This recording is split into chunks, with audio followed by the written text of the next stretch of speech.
কাঁদলেও যে মানুষকে এত সুন্দর দেখায়, এই মেয়েটাকে না দেখলে বুঝতামই না। না, এখন না যাই, পরে আসবো। মেয়েটা ইনসিকিউর ফিল করছে মেবি।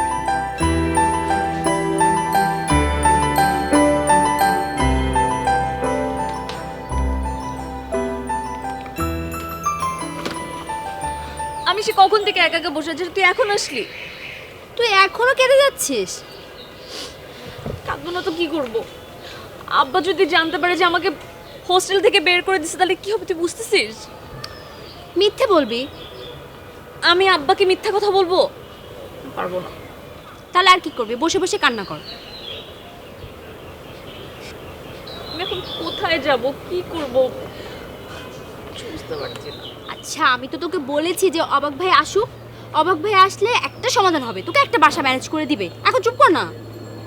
আর যদি বাসাটা না ম্যানেজ করে দিতে পারে তাহলে কি হবে?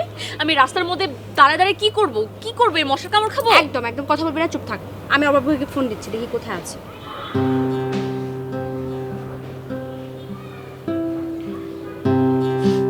হ্যাঁ ভাইয়া, তুমি কই? আচ্ছা তাড়াতাড়ি আসো। তুই একদম কান্নাকাটি করিস না, আসছে ভাইয়া। হ্যাঁ? আসলে কথা বলবি।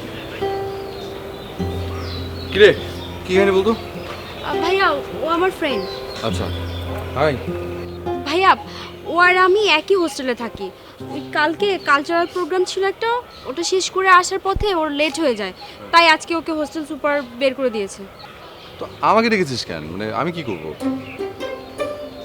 ও আচ্ছা, বুঝছি, ওই হোস্টেল সুপারকে রিকোয়েস্ট করতে হবে। শুনো না, ওর তো ঢাকায় কোনো রিলেটিভ নেই, একটু দেখো না কি করা যায়। রিলেটিভ নাই তো ঢাকা থেকে চলে যাবে। আরে নেক্সট মান্থে তো এক্সাম, এখন কিভাবে?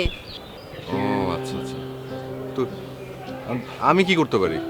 ভাইয়া, সাবলেট হোক আর যেমনই হোক, একটা বাসা অ্যাটলিস্ট ম্যানেজ করে দাও প্লিজ। হোয়াট? এই যে তুই কিন্তু আমার কাজিন, হ্যাঁ? তার মানে এই না যে যা তা রিকোয়েস্ট করতে পারবি। একটু দেখো না ভাইয়া, দেখো ও এখন কোথায় যাবে বলো, কিছু একটা করো প্লিজ প্লিজ প্লিজ প্লিজ। আমি কি নাম তোমার? ভাইয়া, ওর নাম মেঘ। তুই বলছিস কেন? ও বলবে। কি নাম? মেঘ। Full name?